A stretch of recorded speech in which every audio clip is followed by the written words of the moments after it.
All right.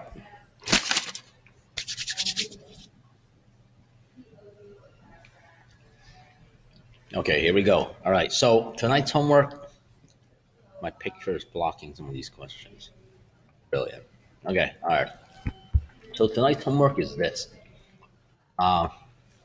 This worksheet, all five questions. Okay. So these questions are pretty good because it asks you to compare two different prices for all five of them. So that's excellent. So let's take a look. Okay, now this teacher speaks my language. No, not Chinese. It says shows all work and label. All right. So you have to label them, meaning, so watch this. So if you can buy three apples at Quick Market for 117, you can buy five of the same apples at Stop and Save for 240. Which store's a better buy? So now let's do price per apple. Okay. Because you can't buy part of an apple anyway. So we're gonna do dollars per apple.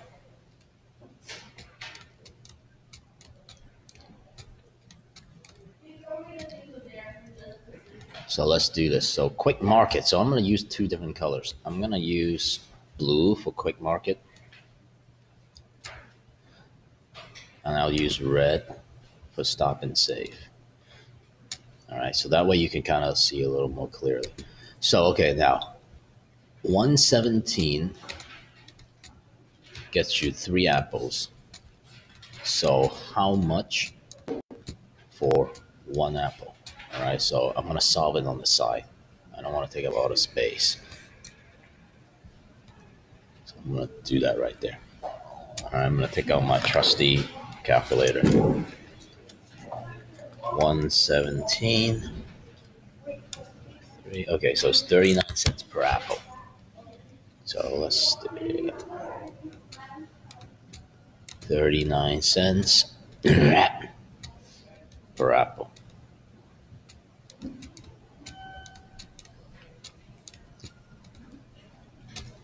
All right, and then now let's see what the other one is.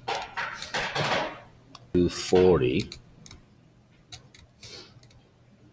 for five apples is how much for one apple? Same thing.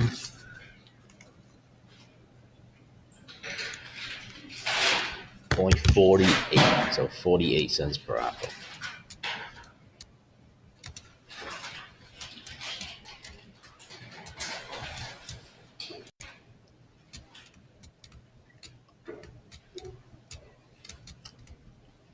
So, okay, which one's the better deal? That's right, the first one, right? It's cheaper, right? So that's the better deal. Now there's part B. So let's take a look at part B. Let me use a different color. How much will you save per apple? Oh, that's easy.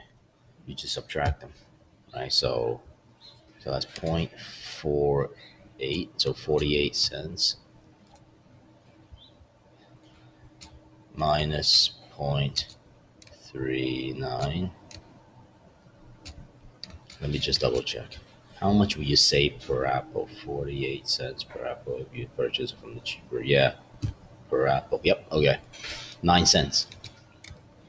All right, so a nice little practice on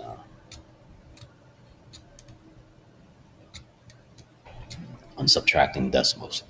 Okay, now I'm going to pause for a second and scroll down to see if there are any particularly harder questions than something like number one. So hold on, I'll be right back. Okay, all right, and we're back. So I'm looking at number 2, 3, 4, and 5, and those are slightly different. So why don't we do one more? Okay. So 450 miles. So again, you have to gotta label it. Car mileage. So mileage, miles per gallon,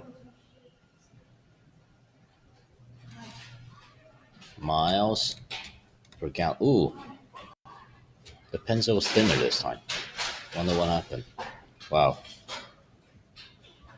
that's great. 450 over 10. So gas mileage, how many miles per gallon?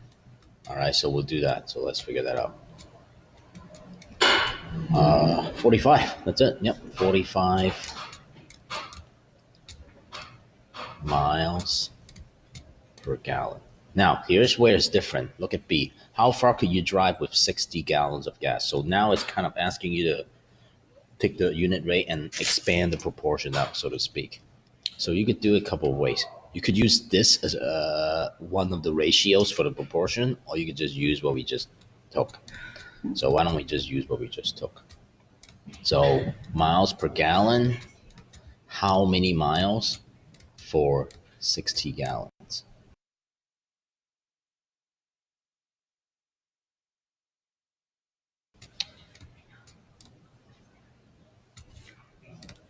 And so what you need to do